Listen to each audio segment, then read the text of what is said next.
Welcome to my channel. Thanks a whole heck of a bunch for clicking on this video. This is a very special video for me. I'm dedicating this video to my dad. His birthday was May 26th, and he was a big Mary Poppins fan, and he loved the song Feed the Birds. You don't want to hear me sing because I can't sing, so I won't sing.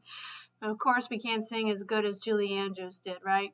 And I hope that I run into Julie Andrews someday and tell her how much my father loved that song. Because I remember as a kid, that movie, Mary Poppins, came out in '64. So I was born in '64, so I didn't see it then. So, of course, Disney must have re-released it at the movie theaters, right? So as a kid, my father, we saw it. And my father was always, I think this is always a good lesson for everybody to think about, right? My father would wait for everybody else to leave the movie theater before he would get up. And I was always like, come on, let's go. And he's like, nope, let's wait for everybody else to leave.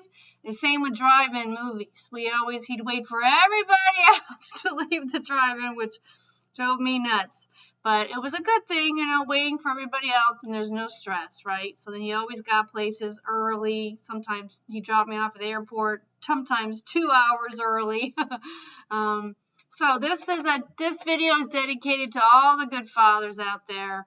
And I also wanted to share how much I miss my father. But I always remember, and we should all remember when we're missing our parents, that he taught me how to swim in the deep end, which meant, I'm ready to take on the world and I'll be okay. So, but let's go back to this thing. So I read this entire book, the original Mary Poppins theme, and I also read this book. I actually emailed this Guinevere Godbout to ask her permission to show part of her book, and she didn't answer me. So I'm not going to show part of her book, but I am going to do a good plug for this.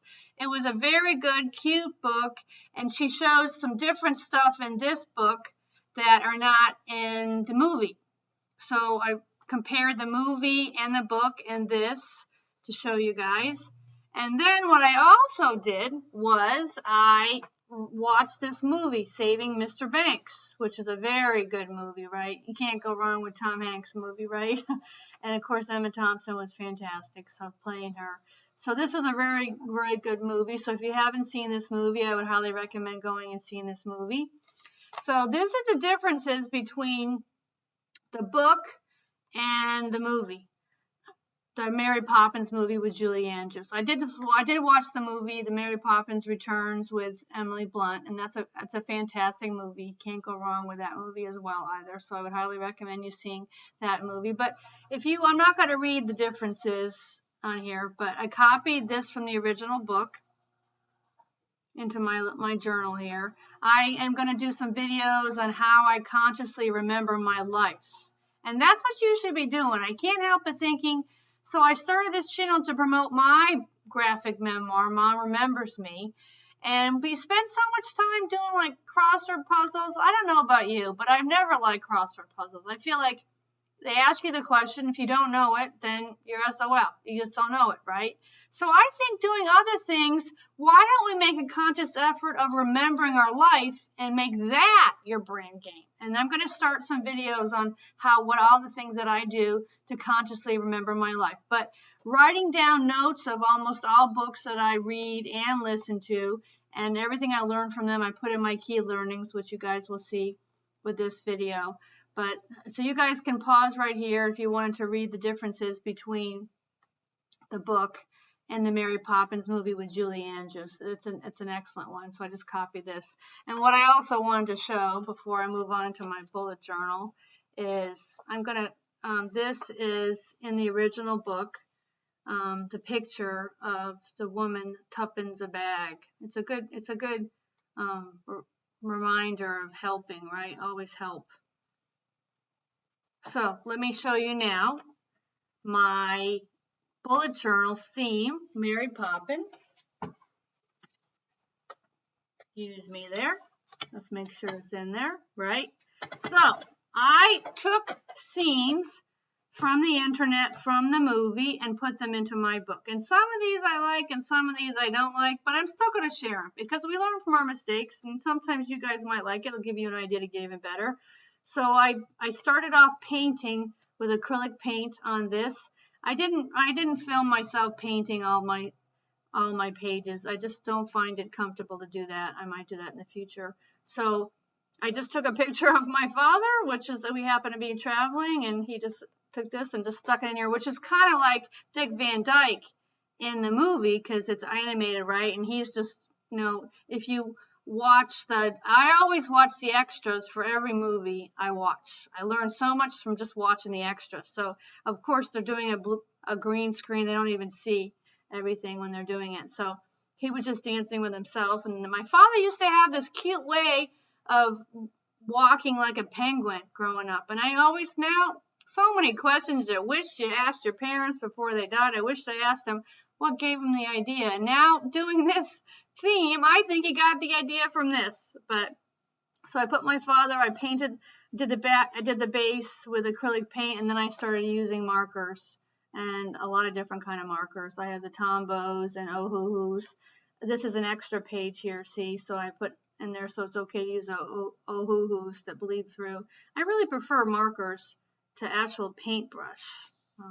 And I want to encourage you, if you're having trouble drawing, try cartoon characters. They always seem a little easier. I think there's less shading, so it's just easier for your brain. So we're always working on improving our art, right?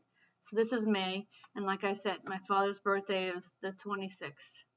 So, and then what I decided to do is I took some of the extra paint. I guess just being a little OCD, I didn't want to waste the paint. I had some of this brown paint left over after I finished painting. I didn't want to waste it, so I just flipped the pages and I just painted it there. So that's the base acrylic paint, and then I just drew like a Victorian sides. I think I was going to debate about putting a black silhouette of Mary Poppins, but I decided against it. So this is just an assortment of a whole bunch of markers and the gel pens.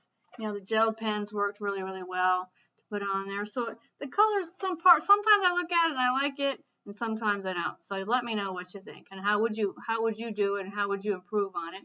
So I kind of made it like a Dutch doors here. So I've got 2 weeks and one.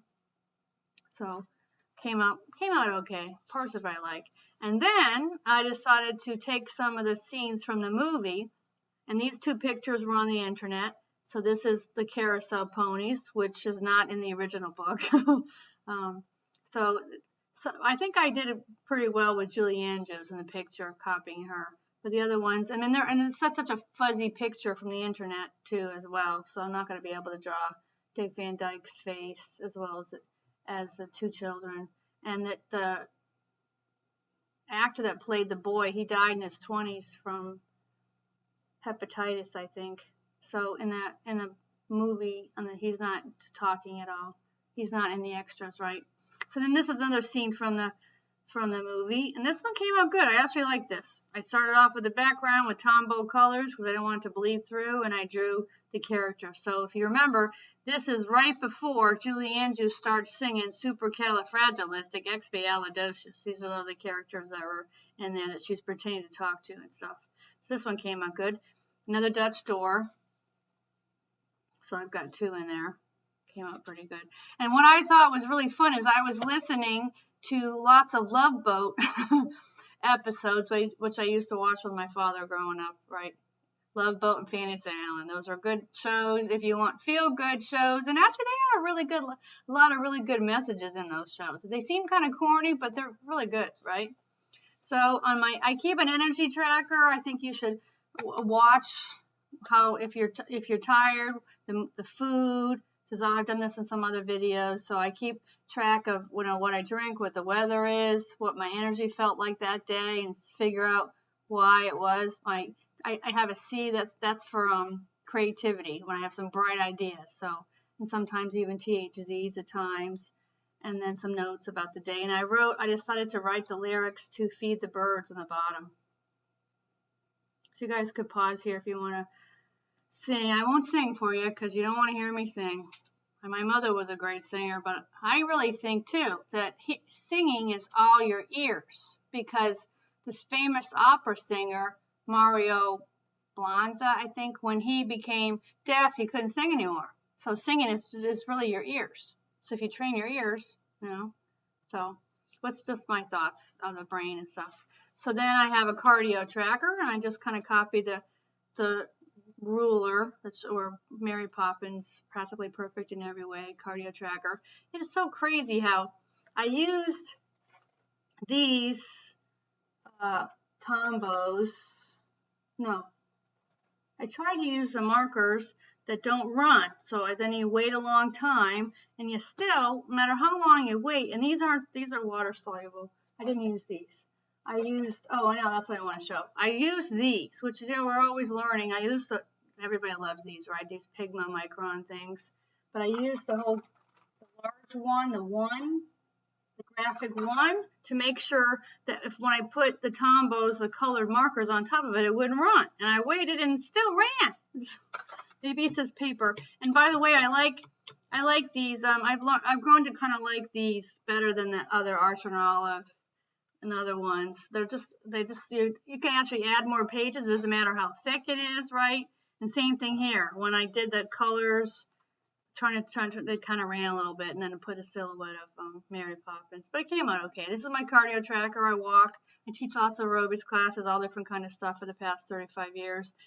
Which is a really good indicator of your fitness level, is to take your resting heart rate in the morning. And then also they say you should also take your resting heart rate before you eat food, and then an hour and a half after you eat the food, and see if there's a significant difference. If you have a significant difference in your heart rate an hour and a half after eating, especially bad food, processed food, and all that crap, then you know that food, your body does not like it. But I take my resting heart rate in the morning to see how my fitness level is. So cross-country skiers get down in the 20s because their heart is strong and it pumps out lots of blood. It's called your stroke volume. Stroke volume. So you want your heart to be strong enough to pump huge volume of blood, so it doesn't have to pump as often. So then I do my push-ups every other day, and I keep track of my strength and stretches, make sure I stretch right. So, and then I keep a memories collage every day. I write, I draw a little picture, copy it off the internet, something like that, just as more of how to consciously remember my life. So why play the crossword puzzles and all those dumb games on all those apps and stuff? Make a conscious effort to remember your life, and that would be your brain game. And yes, it is time consuming, but it's better than playing all those apps, right? So I write a little tiny picture, a little of my day. And it's always kind of fun. Sometimes I have to figure out what I want to put from if I swam that day, from talking to people, what I learned from talking to people. I am very outgoing. I go out, I talk to everybody. I say morning to everybody when I'm out walking every day. And also on my cardio tracker, I usually write my route and who I talk to, what I learned. Another way to really remember my life, right? And this is my projects page. I just keep track of my projects, and this is kind of my memory key. I write down what my memory key, so in case if I just put the image and I can't quite know what that is, I've got the memory key over here. Plus a lot of times I don't have a chance to write all the little images for my memory, so I just write what I want to do eventually later on. I have a page for key learning, so there could be quotes, it could be anything for the months. This usually I usually take up this whole page, and then at the end of the month I have my monthly wrap up. I'm proud of myself for. Another bullet journaler taught me this. I don't remember who it was, but thank you. But if you want to copy that, it's always kind of good. I decided to add in this month, what is my heart telling me to do, right? And then I did do a video on lots of positive affirmation pages, things that you want to, or it could be just visualizations, your intentions, like Scott Adams teaches, right? And lots of positive. So then every single month I do a different one. So every single day I go, what is my intention? What is my affirmation? What will happen with my life? I'm visualizing it and making it happen by writing it down and looking and thinking about it. So that's everything for this bullet journal art journal, traveling. I like how Tora Marie changed hers to art and travel. But I got the idea for the bullet journal from listening to Ryder Carroll's book, but then there's such a big bullet journal community that kind of expanded on what he said exponentially, right? So thanks a lot for listening. I really hope and cross my fingers that you might like, comment, and possibly subscribe. You know that it doesn't cost any money, and it just helps so YouTube might monetize my videos. So they do take some time. I do enjoy doing it, and I am a teacher, so teaching everybody is in my nature. But I would really appreciate it if you could at least like, or maybe even make a comment, ask me questions about Mary Poppins or anything else, right? And if you could possibly subscribe, I would really appreciate it. Thanks a lot. Bye-bye.